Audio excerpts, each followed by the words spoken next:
What's up? What's up? It's Jay Johnson back at it again, and here are my thoughts on the infamous essential PH1 after a couple weeks. So, I had a chance to go ahead and pick this device up. You know, I've heard so much. I heard good things, I heard bad things. So I wanted to find out for myself, personally.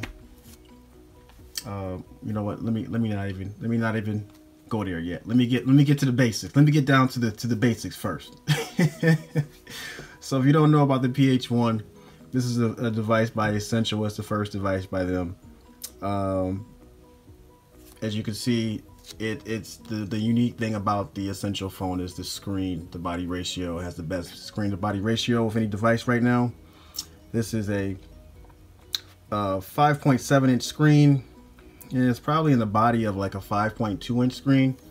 As you can see, it's pretty compact in the hand. That's one of the things that I did like about it. You know, this is compared to the S8 Plus. So you can see it's very compact. I really like the screen to body ratio on it. It's made of titanium, and then it has a ceramic back. It has these dots here for the modular. I guess they're going to have some modular stuff coming in the future. They have only thing they got right now is a 360 camera that they're pushing real hard, way too hard. But I guess they're supposed to have a wireless charging pad, and I guess some other stuff coming up later, I guess. Other than that, it is a Quad HD screen, 835 Snapdragon processor. Back camera is 13 megapixel. It's supposed to be a dual camera, and I think they're both 13 megapixel, if I do believe. And the one camera is supposed to be for the regular camera. The other one's supposed to be like a mono camera to have that, you know, that black and white effect. You'll see that on my camera samples.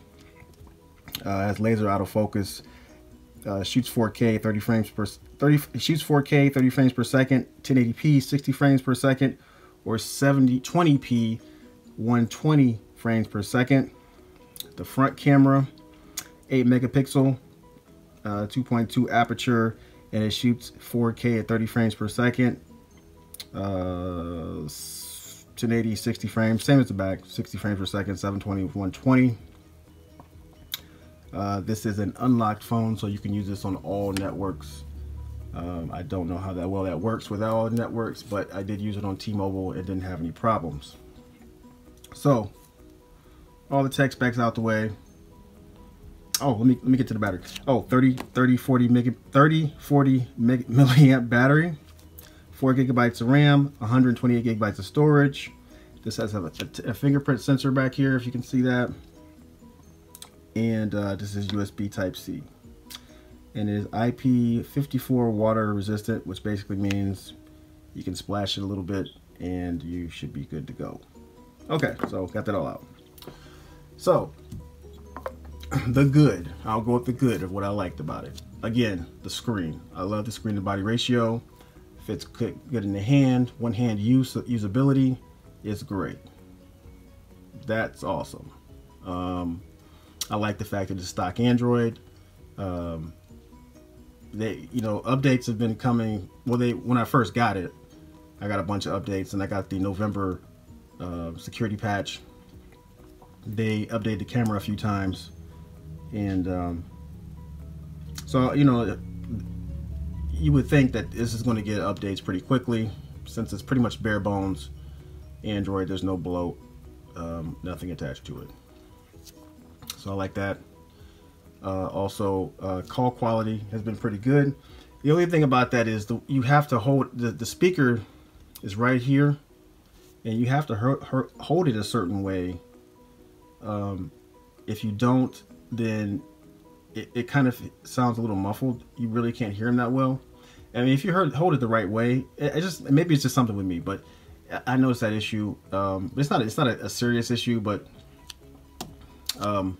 call quality is good though when it's held right. So I like that. The The monochrome black and white pictures that come out are pretty good. I like those. Charges very fast. That was great. And I think that's about it. that's yeah, I think that's about it. The bad, the cameras. You're gonna see the I'm gonna have those posted. The cameras. The thing about the cameras, what cracks me up with people is there's people who are really riding hard for this phone.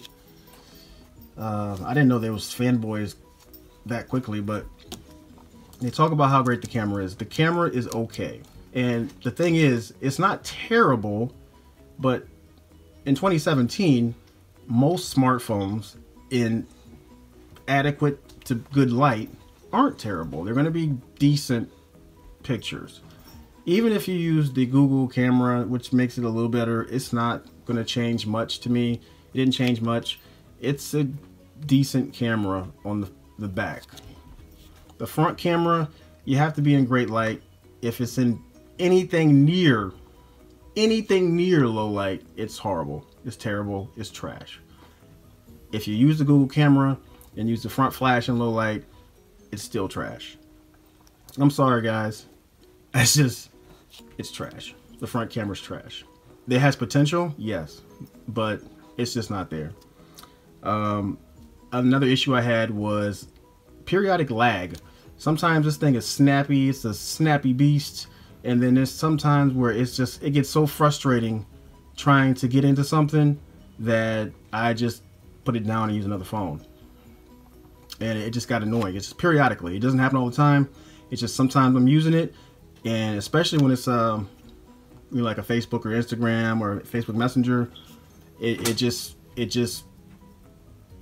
lags, and it gets a little annoying.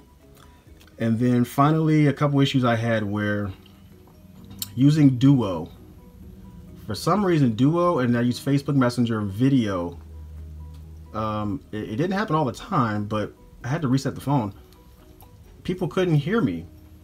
I don't know what it was, what that was all about, and it's happened a couple times with Duo where the people couldn't hear me. Sometimes it worked great, and then there's times where they just could not hear me. I would switch to a different phone and use Duo and had no problems with that same person, same Wi-Fi, T-Mobile, no issue. But I had issues here. And it happened way too often. My thoughts on the phone: anyone who says this is a steal at $499, I'll just have to disagree with you. I'm sorry. $449, I'm sorry. I think they should have went the essential phone route, started low, and then worked its way up. You know, each year getting better, building that trust from the consumer, and then eventually working its way up. I would say around $349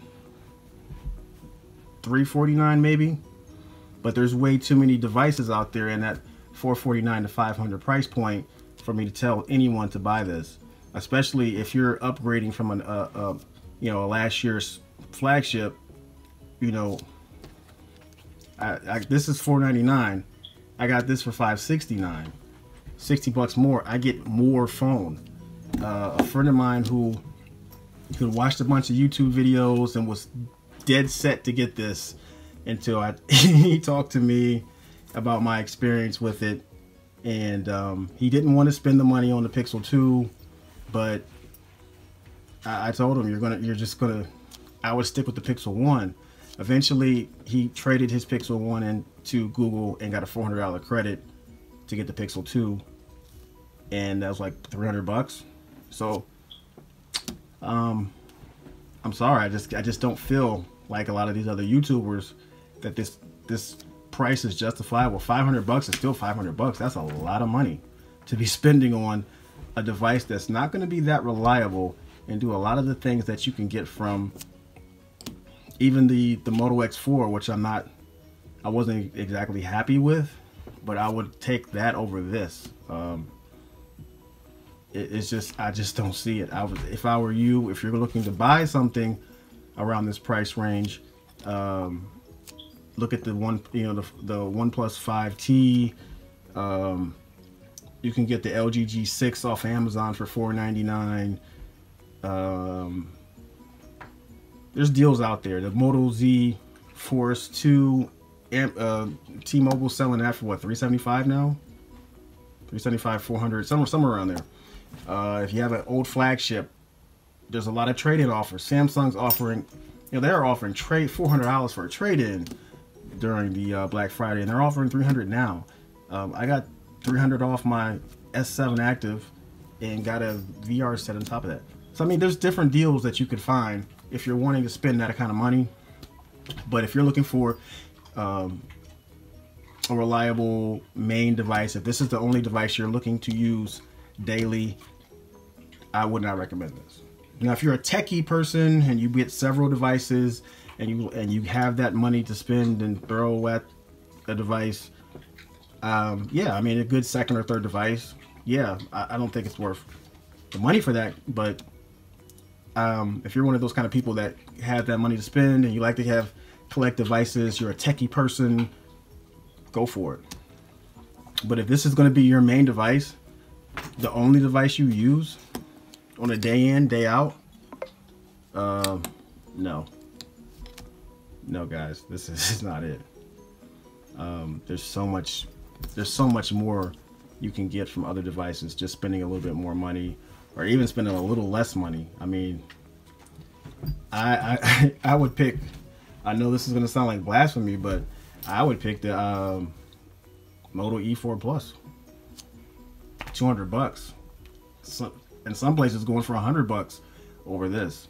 And I'm not really trying to trash Essential. Like I said, there's a lot of things I like about it. I really wish this phone really did work out and was really great, but maybe they'll get it going the second time around. But I'm not one of those people that just throws out $500 or $450 on something that's experimental, that's not there yet, that they're still trying to fix and tinker with to make better. It's just, I just don't see it. I'm sorry. But if you have any thoughts, any questions, any comments, go ahead and leave them below. I know I'm gonna have a few Essential fanboys riding on me. That's all good. I don't care. I'm just telling you my opinion, how I feel. The other people who did like this phone, they gave their opinion on how they feel, and I respect that. But sorry guys, it's a no-go for me.